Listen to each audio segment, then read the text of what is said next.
आखिरकार अनंत सिंह को 48 घंटे बाद गिरफ्तार कर लिया गया। हमारे साथ बिहार के डीजीपी विनय कुमार जी हैं। सर, 48 घंटे लग गए गिरफ्तार करने में, क्या एविडेंस कलेक्ट करने में इतनी देर हुई? नहीं, देखिए, पोस्टमार्टम एक महम आयाम था इसका, क्योंकि पोस्टमार्टम के बाद ही पता चल पाता कि किन कारणों से इनकी हत्या हुई है। यदि जख्मों को देखा जाए तो इनके पैर के एकदम निचले हिस्से में उंगली के जस्ट ऊपर एक जख्म दिख रहा था। प्रतीत हो रहा था कि फायर आर्म का इंजरी है, जो पोस्टमार्टम में डॉक्टर्स ने एस्टैब्लिश भी किया है कि वो फायर आर्म का इंजरी है, एंट्री एग्जिट वुंड है। लेकिन ये भी स्पष्ट किया है कि इसके कारण मृत्यु नहीं हो सकती है। तो फिर अन्य कारणों की तलाश थी कि जो पोस्टमार्टम ही स्पष्ट कर पाएगा कि उनके अंदर आंतरिक और बाह्य जख्म क्या है। पोस्टमार्टम रिपोर्ट जब प्राप्त हुआ है उसके बाद से स्पष्ट हो गया है कि कोई heavy hard and blunt substance के इनके बदन के ऊपर से क्रॉस करने से इनकी मृत्यु हुई है। और जो परिस्थितियां वहां दिख रही हैं उसमें यह पूरी संभावना है कि वाहन इनके बदन पे क्रॉस किया है, जिससे इनकी मृत्यु हुई है। अब वो वाहन कौन थे, उस वाहन के कौन चालक थे, उस पर और कौन लोग थे, फिर जो इनको पैर में गोली लगी है, वो जब वाहन चला रहा है तो वाहन चलाने वाला तो वो गोली नहीं चलाएगा, वो कोई और व्यक्ति चलाया होगा। वो कौन व्यक्ति है, क्या उसी जगह पे गोली चलाई गई है, गोली पहले चलाई गई, बाद में उनका क्रॉसओवर हुआ है वाहन के द्वारा। तो ये सब अनुसंधान का विषय है जो आने वाले अनुसंधान के क्रम में स्थापित होगा। फर्स्ट डे से मॉनिटर कर रहे हैं आप, वजह क्या बनी इस वारदात की, और जो फीडबैक आपके पुलिस अनुसंधान में मिला है वो क्या है? देखिए, ये अचानक भी हो सकता है, क्योंकि दोनों का काफिला क्रॉस कर रहा था, उसमें गाड़ी को आगे पीछे करने को लेकर के बकझक शुरू हुआ है जो अल्टीमेटली इस हद तक पहुंचा है। तो इसमें प्रीमेडिटेटेड, पूर्व चिंतित, पूर्व नियोजित हो भी सकता है, नहीं भी हो सकता है। ये सब अनुसंधान के दायरे में है, सब अनुसंधान किया जा रहा है। अभी तक पुलिस कितने एफआईआर की है, कितने लोगों को नामजद की है और कितनी गिरफ्तारियां हुई?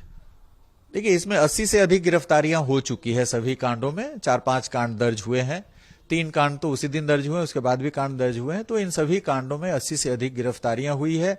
और साक्ष्य के आधार पे जो वीडियो में भी दिख रहे हैं, जो भी अभियुक्त हैं उनकी पहचान की जा रही है, उसके लिए टीम लगी हुई है और पहचान करके उन पे लगातार छापामारी जारी है, उनको गिरफ्तारी की जा रही है। आप वैज्ञानिक अनुसंधान पे जोर देते हैं, कई तरह के वीडियो वायरल है, कई जगह प्रदर्शन करता हुआ, कई जगह मारपीट करता हुआ, पोस्टमार्टम हाउस के बाहर भी हंगामा। तो क्या तमाम वीडियो फुटेज को खंगाल के अनुसंधान को आप लोग आगे बढ़ाएंगे? एग्जैक्टली, हम लोग सभी वीडियो का संकलन कर रहे हैं और उन सभी के आधार पे किसी को नहीं बख्शा जाएगा।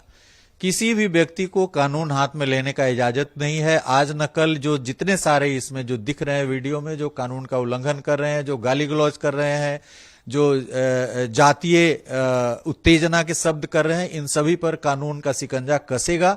और चुनाव के पूर्व भी हम लोग जैसे 80 से अधिक लोगों को गिरफ्तार किए हैं, इसमें एक भी व्यक्ति को हम लोग नहीं छोड़ेंगे, सभी की गिरफ्तारी होगी। छानबीन में कहीं से सर आया है कि अनंत सिंह का सीधा इन्वॉल्वमेंट है, या कहीं से कुछ इस तरह का तथ्य आया? ये देखिए, सीधा और अप्रत्यक्ष की बात नहीं है। अनंत सिंह वहां पर जो घटनास्थल है, बहुत विस्तृत 1 किलोमीटर का घटनास्थल, वहां उनकी उपस्थिति है।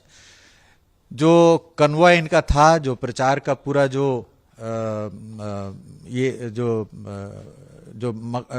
ये था कारके कन्वॉय था, उसके ये लीडर थे, वहां पर उपलब्ध थे। तो जिम्मेवारी बनती है, नेतृत्व इनके नेतृत्व में सब चल रहा था। जो नेतृत्व करता है उसकी जिम्मेवारी बनती है। जो जन सुराज के हैं उनका भी नाम है, जो जन सुराज के जो कैंडिडेट है उनका भी के प्राथमिकी में नाम है, वो भी वहां उपस्थित है। और उनके समर्थक पत्थरबाजी कर रहे हैं तो रहे, इसलिए उनकी भी जिम्मेवारी है, उनकी भी गिरफ्तारी होगी। एक वीडियो फुटेज में दुलारचंद और उनके सहयोगी पथराव कर रहे हैं, इसको पुलिस कैसे देख रही है और अनुसंधान में इसको कैसे जोड़ रही? देखिए, वही कह रहे हैं कि वो वीडियो वायरल हुआ है, उसको ऑथेंटिकेट किया जाएगा सर्वप्रथम। लेकिन प्रथम दृष्टया लग रहा है कि वहां पर जनसुराज समर्थक जो दिख रहे हैं, जो गले में काफी गमछा बांधे हुए हैं, ज्यादा संख्या में वही दिख रहे हैं, पत्थरबाजी कर रहे हैं। उसमें एक वीडियो में दिख रहा है जो इनकी वेशभूषा है और जो इनका डील डॉल है, उसके हिसाब से ये प्रतीत हो रहे हैं कि ये भी उसमें पत्थरबाजी में शामिल है। तो इन सभी चीजों को अनुसंधान के दायरे में लाया जा रहा है। जो भी वीडियोज हैं वहां पे, जो डिजिटल साक्ष्य हैं, जो ओरल एविडेंस है, सबको समेकित ढंग से उस पर दृष्टिपात करते हुए, विश्लेषित करते हुए हम साइंटिफिक इन्वेस्टिगेशन में वीडियो फुटेज के अलावा सर आपके पास पोस्टमार्टम रिपोर्ट भी है, कितना आधार बन रहा है इस मामले में? वही कह रहे हैं कि पोस्टमार्टम रिपोर्ट संकेत किया है, जो वहां प्रत्यक्षदर्शी गवाह हैं उनके बयान दर्ज किए जा रहे हैं, जो वहां पे डिजिटल एविडेंसेस है उनको भी लिया जा रहा है। तो सभी को समेकित दृष्टिकोण अपनाते हुए और हम लोगों ने निर्णय लिया है। इसी निर्णय पे हम लोगों ने कल निर्णय लिया है कि नहीं, इनकी गिरफ्तारी, चूंकि वहां उपलब्ध हैं, उपस्थित हैं, जो समर्थक है सो इनके हैं, पत्थरबाजी हो रही है। और जो दूसरे पक्ष हैं वो ऐसा नहीं है कि उन पर भी कांड दर्ज हुआ है, और कांड दर्ज हुआ है तो ये कोई उसके भी आधार हैं। चूंकि स्टोन पेल्टिंग के दौरान कई सारे लोग घायल हुए हैं, उससे भी मृत्यु हो सकती थी, तो उसमें 109 धारा का भी प्रयोग किया गया है, बीएनएस का। तो उस पक्ष से भी जो 80 गिरफ्तारी हुई है उसमें वो लोग भी हैं जो वहां पर उपद्रवी तत्व के रूप में स्टोन पेल्टिंग कर रहे हैं। आपने अपने अधिकारियों के खिलाफ भी कार्रवाई की है, आपके एसडीपीओ, ग्रामीण एसपी के खिलाफ। क्या इन लोगों की तरफ से उदासीनता बरती गई? क्या जांच में आया है जिसके आधार पर आपने हटा दिया? नहीं, जब इस तरह के संवेदनशील स्थिति बनी हुई है तो थानाध्यक्ष की जिम्मेवारी बनती है कि वो जांच करे। इसके लिए जगह जगह पे एसएसटी, स्टैटिक सर्वेलेंस टीम्स भी है, फ्लाइंग स्क्वाड्स वगैरह भी है, थाना का अपना गश्ती दल है, डायल 112 है, तो पूरी पुलिस की व्यवस्था है। इसमें थानाध्यक्ष सूचना प्राप्त होने के बाद वहां पे आए हैं। जब इतने समय से एक पार्टी के समर्थक वहां पर उपलब्ध हैं, तो उस क्षेत्र में आप जो भी कैंडिडेट हैं उनके कन्वॉय में आप नहीं शामिल हो सकते, लेकिन क्षेत्र में आपकी उपस्थिति रहनी चाहिए ताकि आप रेगुलेट कर सके उनको। इनके वाहनों में ऐसा, इसका भी अलग से कांड दर्ज हुआ है मॉडल कोड ऑफ कंडक्ट के तहत। इस कारण से भी एसडीओ को भी हटाया गया है कि आप, एसडीओ का काम, रिटर्निंग ऑफिसर का भी काम है कि आप जिन वाहनों का परमिट दिए हैं उससे अधिक संख्या में वाहन कोई भी कैंडिडेट ना उपयोग में लाए। तो पूरे राज्य में भी सभी डीएम और एसपी को निर्देश दिया गया है कि जो परमिटेड वाहन है उसको आप जांच करें, और यदि उसके अतिरिक्त है तो उसको जब्त करें। हमने लिखित आदेश भी निर्गत किया है। इस इलाके में अशांति है, सामान्य स्थिति रहे, इसके लिए अब क्या उपाय किए गए? देखिए, इसके लिए पूरी पेट्रोलिंग की जा रही है। वहां पे अर्धसैनिक बलों की तैनाती की गई है। चुनाव की समाप्ति के पास भी उस इलाके में अर्धसैनिक बल रखे जाएंगे और हर प्रकार की निरोधात्मक कार्रवाई की जाएगी, सो दैट अमन चैन कायम करे। और जो अमन चैन बिगाड़ने का काम करेंगे, जो जातीय शब्दों का इस्तेमाल करेंगे, उन पे प्राथमिकी दर्ज करके वो बच नहीं सकते हैं। उनको आज न कल उनको कानून के दायरे में आना ही आना है।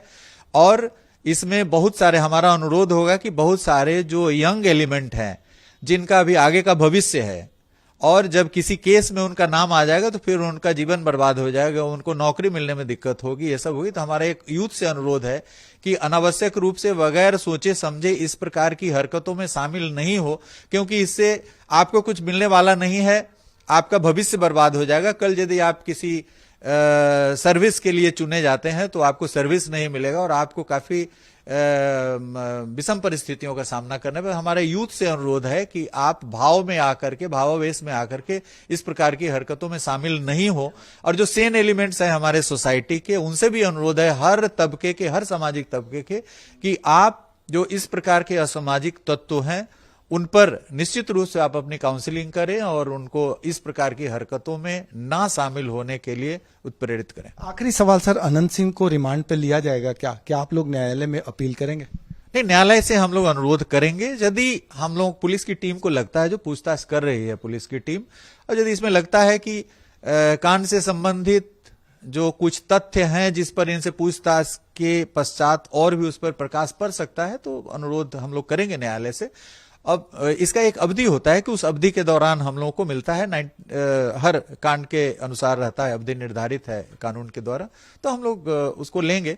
अभी हमारे, जैसा कि आप जान रहे हैं कि चुनाव है, अभी चुनाव में सबसे बड़ी जिम्मेवारी अभी हमारे चुनाव को शांतिपूर्ण ढंग से संपादित करने की है। 6 तारीख को चुनाव है, आज 2 तारीख हो गया है।